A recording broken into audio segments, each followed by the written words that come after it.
Our group will be presenting a presentation based on our project called Hydrogel 3D printer. As for my part, I will be explaining about the introduction. Okay, so what is a 3D printing? 3D printing is a process that builds a 3D object from CAD model.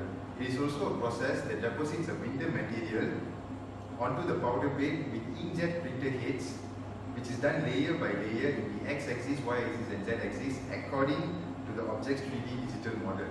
The most commonly used 3D printing process is a material extrusion technique, which is called fused deposition modeling, FDM.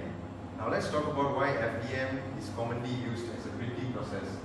Even though stereolithography and sintering selective laser sintering were first created, FDM is chosen because of its relatively simple process and it is also an inexpensive process. Now this is an example of the FDM technique used, whereby the filament is moved with the aid of the rollers to the temperature control units. The temperature control units will melt the filaments to a certain extent and then will be further extruded through the nozzle in order to produce the 3D object. Our group aims to create a 3D printer similar to a conventional 3D printer, but our 3D printer will have a large volume extruded syringe pump, and we will be using hydrogel as our feeding material. Now let's have a look at the problem statement. The main issue that we need to talk about when it comes to a hydrogel 3D printer is about its retraction issue. What is meant by retraction? Retraction is the ability of a 3D printer to stop and reverse extrusion prior to the movement between printed portions of each layer.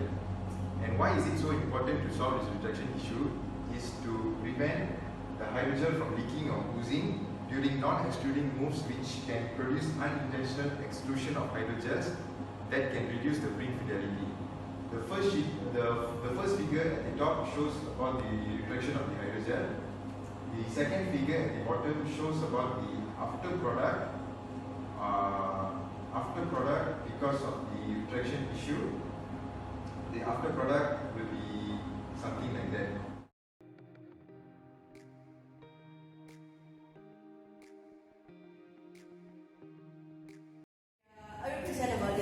I will present about the objective. There are several our objectives. The main objective is to produce a low cost of bio 3D printer. It is because the most bio 3D printer at the market are too expensive, and not everyone can afford to buy it.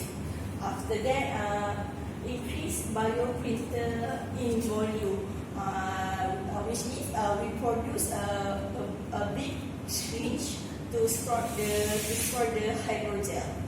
After that, increase hydrogel extruder performance.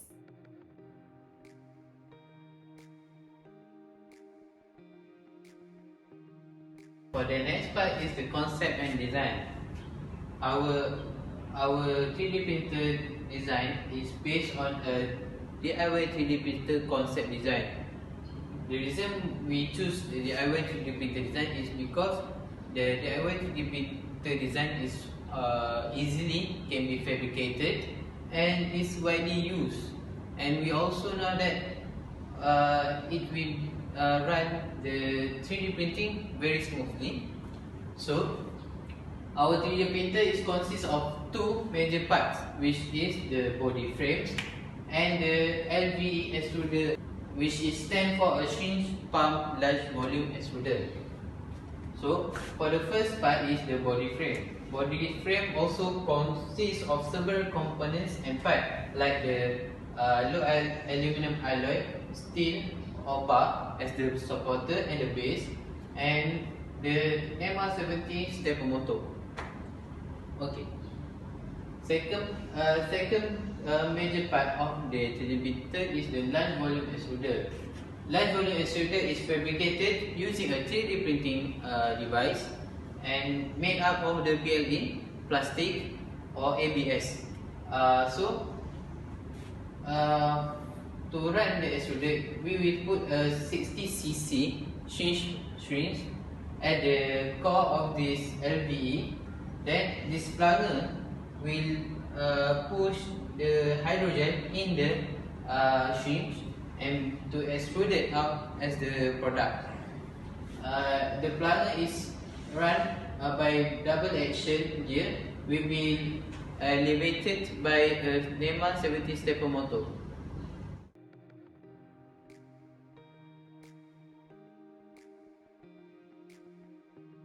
And today I want to present the material for this project. The material that we choose for the body part is low alloy steel.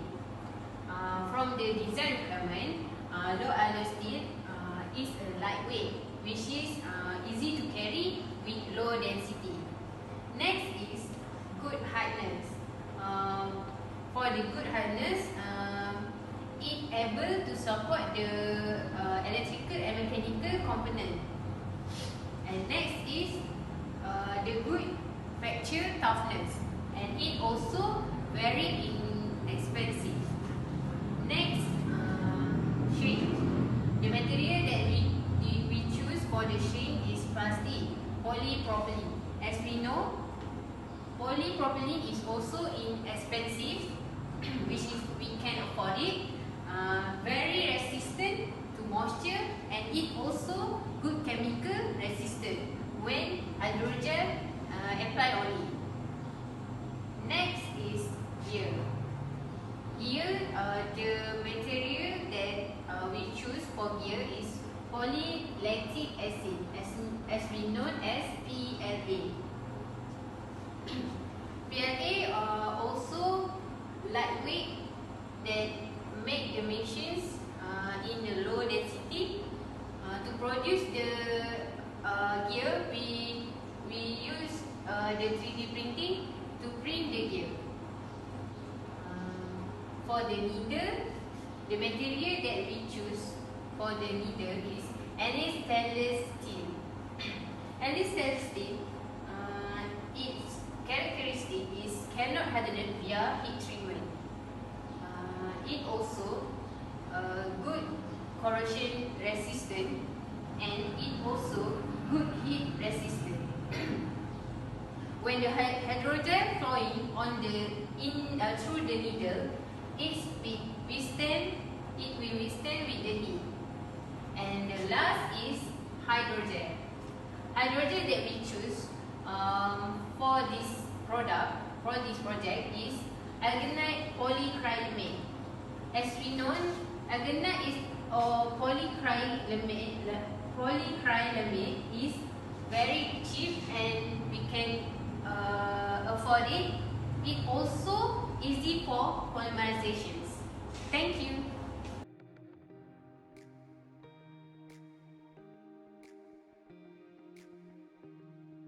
So next we will talk about 3D printing process. There are three general principles or process via 3D printing. The first one is modeling, the second one is printing, and the third one is finishing. Modeling. Printable models may be created with a computer-aided design or CAD package via a 3D scanner or by a plain digital and photogrammetry software. Next, printing. Before we print out the 3D printing model from an STL file, it must first be examined for errors. Most CAD applications produce error in output of STL files of the following type, whether the error is full, face normal, self intersection, non-shells, or manifold errors. A step in STL generation known as repair fixes such problem in the original model. Generally, STL that have been produced from a model obtained through 3D scanning often have more of these errors. This is due to how 3D scanning works, as it is often by point-to-point acquisition. 3D reconstruction will include errors in most cases. Once completed, the STL file needs to be processed by a piece of software called a slicer, which converts the model into a series of thin layers and produce a G-code file. The last one is finishing. Through the printer produced resolution is sufficient for many applications. Greater accuracy can be achieved by printing a slightly oversized version of the desired object in standard resolution and then removing material using a higher resolution subtractive process. The layer structure of all additive manufacturing process leads inevitably to a strange stepping effect on part surfaces which are curved or tilted in respect to the building platform. The effect strongly depends on the orientation of a part surface inside the building process.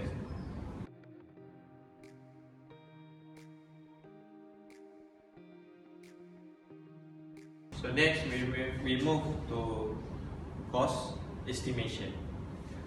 So this is our part of component that we must have in our product.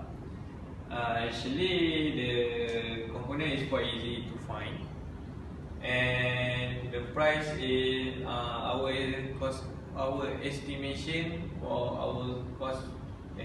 our estimation for the product cost is about 337 and 37 ringgit and 60 cents.